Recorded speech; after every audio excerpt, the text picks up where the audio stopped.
The game's up, Vandar. How did you know it was me?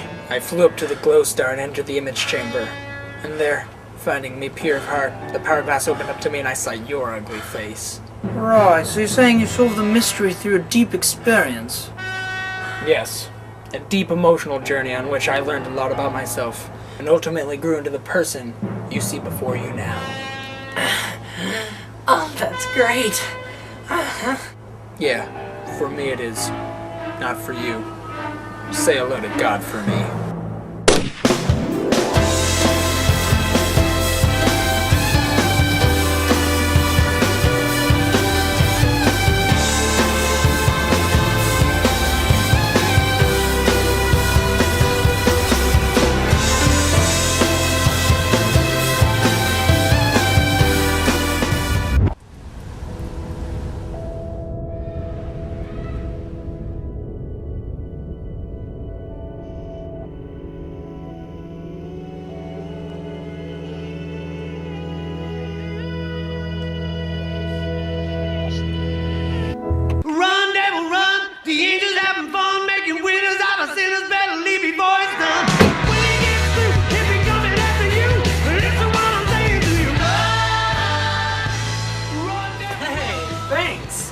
What a crazy coincidence running into you here. Bascom? How are you? Not bad, how are you? I'm pretty good. Oh, have you seen my new movie? I have. What'd you think? I thought it was an interesting choice having you play all of the parts. Oh yeah, did you like that? No. Oh yeah, did you like that?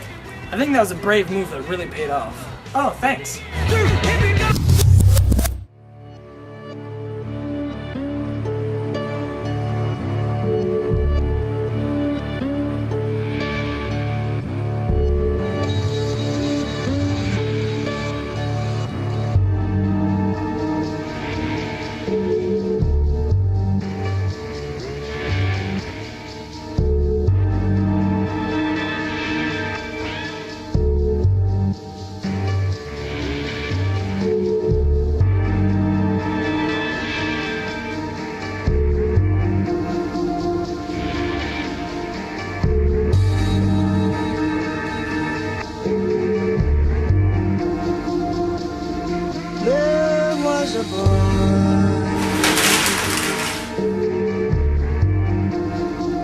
A very strange enchanted world. Well, the idea, I think, for Deep Space Heart first came around... You don't need to lean so close for to record what you're saying. Oh, right. Naturally, I have some questions prepared for you to answer, so if you could do that, that would be great. Yeah, sure. I'm sitting here with famed actor, writer, and director Bascom Remick after the release of his latest film, Deep Space Heart. So Bascom, what were your thoughts behind the script? Well, unlike my earlier funny films, with Deep Space Heart, I wanted a more emotional depth, I think. Unlike my earlier films, which used silly humor, I guess I wanted to take the characters on more sincere, heartfelt journeys that would change them and ultimately the audience as well. How did you respond to New York Times critic Michael Jorgen's comment that your film was, and I quote, the most blatant, unintelligent piece of trash to hit theaters in years? Who said that? New York Times critic Michael Jorgen. I was unaware of that review. How are you responding to numerous other negative reviews? Numerous other negative reviews, so are people saying bad things about...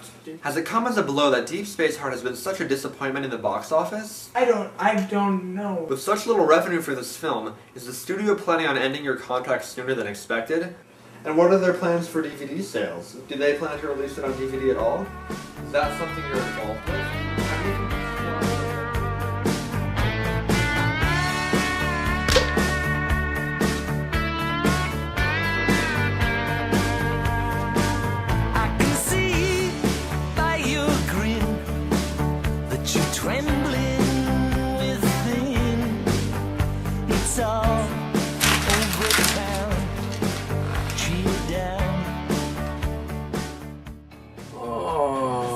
People do not like my movie. I don't know what to do. I mean, I'm tired of making dumb comedies. You need to make something of greater importance to yourself. I know. I don't know how. You know, I wanted to make something greater significance with characters dealing with smaller, more relatable things, not car chases and slapstick and scenes purely made to end in a punchline. So you need to branch out. Do something other than comedy. Yeah, but what? Well, that's up to you to find out.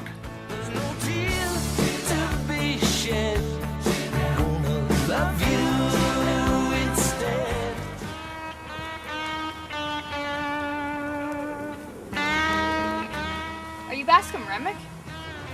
Yeah. Can I get an autograph? Sure. Who can I make it out to? Paulette? Paulette. Alright. And Paulette, have you seen my new movie? Yeah, I prefer your older stuff. Thanks.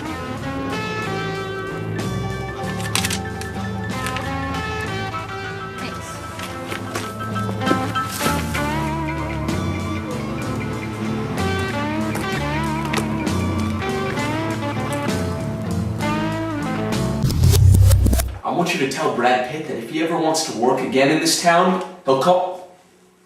No, he'll call me in the next 24 hours.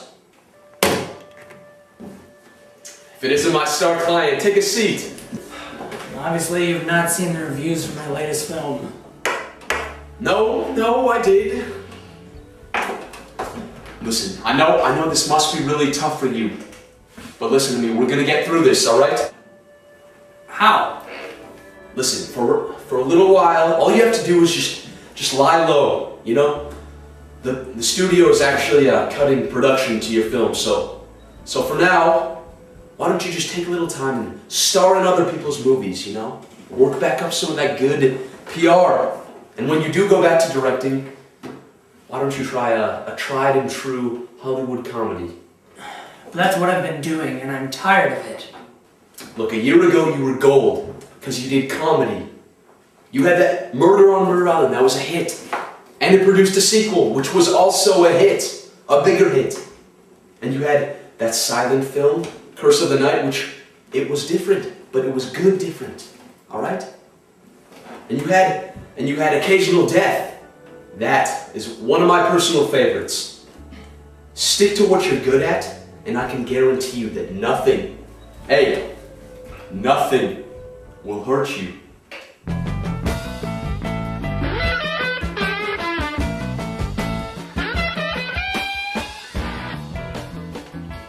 Because there's... people don't listen to me, you know? And they don't like my new movie. That too. I liked your movie. Okay, of course you like my movie, you're my mom. But I mean, studios aren't gonna give me money to make movies if they think they're gonna turn out as crap. Then forget this movie stuff. I mean, if those studio men don't want to help you make movies, then they're obviously not nice people you should be hanging around with. Mom, no, you don't know what you're talking about. This conversation is getting ridiculous, okay?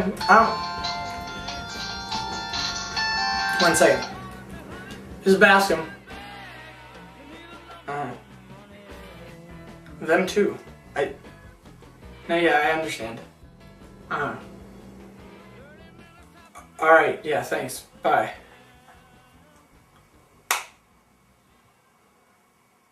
MGM and Miramax have both decided to drop me.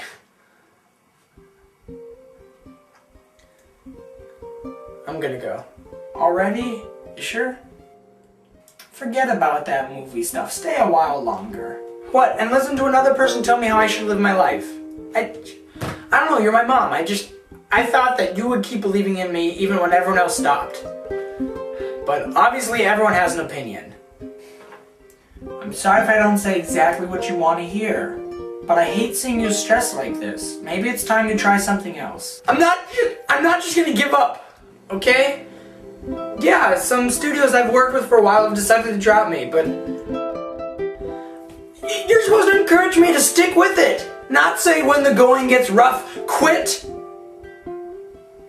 I'm sorry you feel that way. Thanks for the cookies, Mom.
No, Robert De Niro does not want to star in another family film.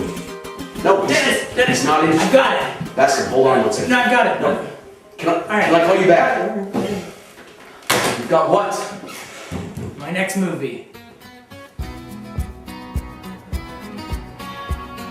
Bascom. Hey. Thanks. Just thought I happened to run into you here. Saw you got dropped by MGM and Miramax. It's too bad. Well, there's always Universal and Paramount. I doubt they're gonna be talking to you. I kindly disagree. Oh yeah? Why is that? I got a new movie idea. I think it's a good one. Well, what's it about? Okay, so I was trying too hard before. I can't just jump from comedy to emotional drama. I don't really have enough experience yet in dramas. But then I was looking at myself more closely and what I wanted, and I realized what I think will be my next movie. I'm not really following. Okay, no, all right. So you see, I can't just like add a sad scene and say to the audience, look, somebody's crying. This should be deep for you, because there's no backing to it.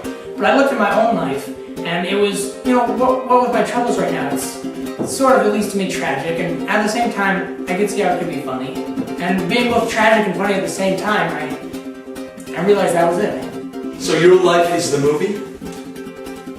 Yeah, sort of. I mean, it's somehow autobiographical in that it's about what I'm doing right now. And it's fictional in that it's got some other weird plot elements. I was thinking maybe like a talking cat or an evil film critic. I don't know, fictional stuff. And then I was going to use comedy that I've already used in past films, as well as now real life situations to make a sort of middle ground piece. So how did you come up with this? I looked at my life through a different lens. New movie, huh? Hate to break it to you, but it seems like your screenwriting's in a bit of a rough patch. This one's different. It's not so much screenwriting as it is remembering. What? This is it, Banks. This is my movie. You have to pay me royalties if you want to use me as a character. You are a character, Banks.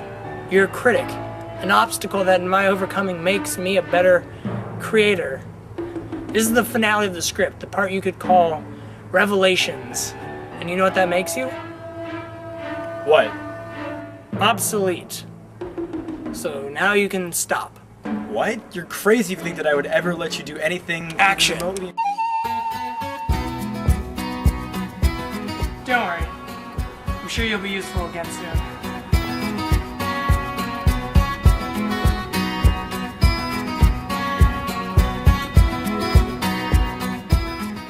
So a filmmaker tries to branch out, fails, then upon re-examining himself realizes that the elements of his life are his next movie? Yeah. What do you think? I think this could work. Really? Yeah, definitely. I know someone at Paramount. I'll call him and we'll set up a meeting. This could be good. What were you thinking of calling this? Calling it what? Your movie, if you're gonna sell it, you're gonna need a title. Oh, but I'm trying new things. It's a movie about change, so how about growing up? Grab your things, I'm gonna take you home.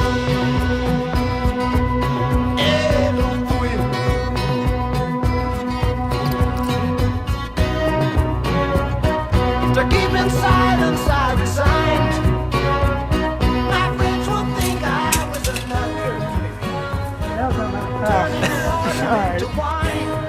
Alright, you're looking right at the camera. Right there. Hey, foreign box office Asia. Hey,